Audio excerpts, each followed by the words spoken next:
Herkese merhaba. Doğduğun Ev Kaderindir dizisi yeni bölümünde bizleri acaba neler bekliyor? Zeynep ve Barış sonunda mutlu olabilecekler mi?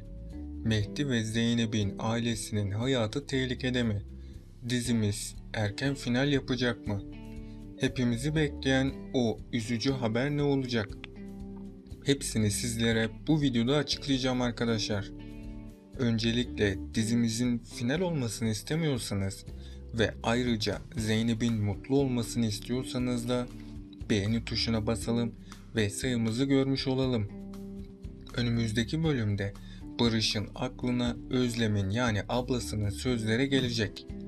Barış ablasının kendisine söylediği sözleri aklına getirdikçe Zeynep'e olan şüphesi de artmaya başlayacak. Çünkü Özlem o konuşmasında Barış'ın ileride çok pişman olacağını söylemişti. Barış da bunun üzerine Zeynep'ten ani bir ayrılma kararı alabilir. Zeynep de Mehdi'den sonra ikinci darbeyi bu şekilde Barış'tan almış olacak. Zeynep Barış'ın ayrılmak istediğini öğrendiğinde kulaklarına inanamayacak. Ardından Zeynep Barış'ın neden kendisinden ayrılmak istediğini öğrenmek isteyecek. Ama Barış gerçekleri Zeynep'ten saklayacak ve onu sevmediğini söyleyecek. Zeynep de bu sözler üzerine orayı terk edecek. Zeynep'teki bu hüzün büyük bir üzüntüyle sonuçlanacak. Hatta Zeynep'in psikolojisi günden güne bozulacak. Eğer Zeynep'e yardımcı olan birileri olmazsa Zeynep kendisine zarar bile verebilir. Zeynep yaşadıklarından dolayı bu üzüntüden atlatmak isteyecek. Ama Zeynep bu intihar girişimine rağmen ölmeyecek. Çünkü Zeynep başrol oyuncusu olduğu için senaristimiz tabii ki onu öldürmeyecektir Mehdi'nin aksine. Böylece Zeynep hayatına kaldığı yerden devam edecek. Barış ise Zeynep'ten ayrılarak kendi sonunu getirmiş olacak. Çünkü Barış'ın yapmış olduğu bu hareket onun iflasına sebep olacak. Hatta hatırlarsanız önceki bölümlerde Barış bir kitap okuyordu. Barış'ın elindeki bu kitabın ismi ise Kral Kaybederse isimli bir kitaptı. Barış şu an için çok zengin ve saygın bir iş adamıdır. Yani Barış bu kitapta kral olarak tasvir edilen kişidir. Ama o kitabın sonunda o kral tüm saygınlığını kaybediyordu ve sonunda iflas edip hayatı boyunca huzur evinde kimsesiz yaşamına devam etmek zorunda kalıyordu. Yani bu kitap Barış'ın iflas edip kimsesiz kalacağını kanıtlar diyebiliriz.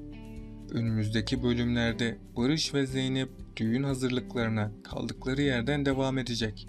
Bu konuda Nermin Hanım ve tüm aile onlara büyük desteklerde bulunacak.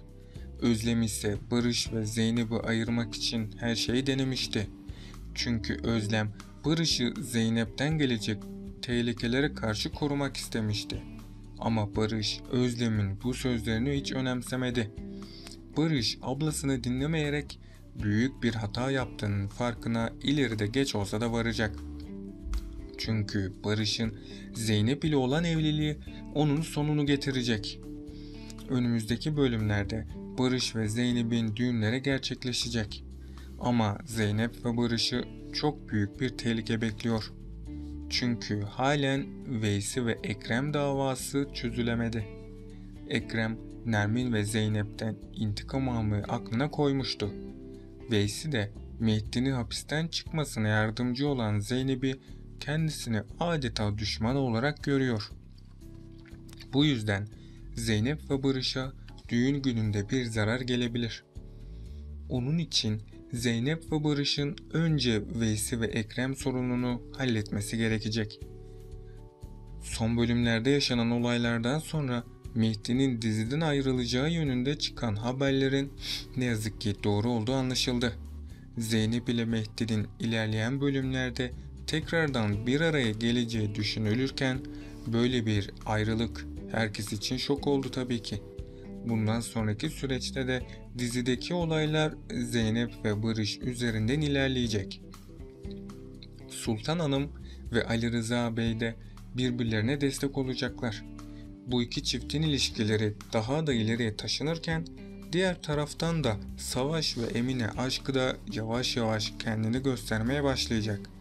Ancak dizimizdeki iyi olaylar bu şekilde gelişirken kötü karakterlerimiz Mehdi olmadan ne yapacaklar?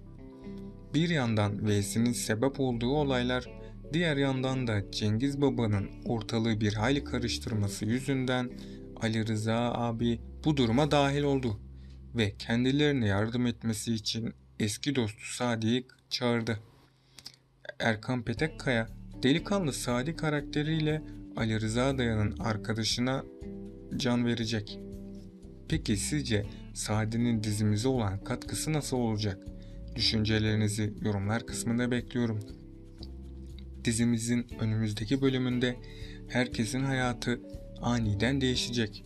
Çünkü hatırlarsanız en son Cengiz Mehdi'yi öldürmeye çalıştı. Ayrıca Cengiz, Zeynep ve Barış'ın evine silahlı saldırı bile düzenlemişti. Ayrıca bu kötülüğü Mehdi'nin yapmaya bastığını göstermeye çalışmıştı. Nuh ve Cemile ise Mehdi'ye veda edecek. Cengiz ve Veysi bu ihaneti Mehdi'nin yanına bırakmayacak. Bunun üzerine Mehdi dizimizden ayrılacak. Mehdi'nin kızı Müjgan ve ablası Cemile ile yeni bir hayata başlayabilir. Ayrıca Barış ve Zeynep de evlenecek. Onların evlilikleri çok güzel geçecek ilk başlarda. Hatta Barış çocukluğundaki travmaları Zeynep sayesinde atlatmış olacak. Emine ve Savaş ise hayatlarına yepyeni bir sayfa açacaklar.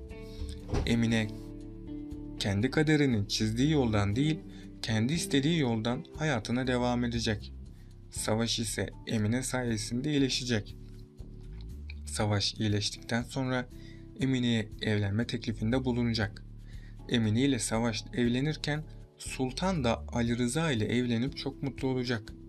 Dizimizdeki konularda herhangi bir değişiklik olmaz ise maalesef yakında final olacak gibi gözüküyor.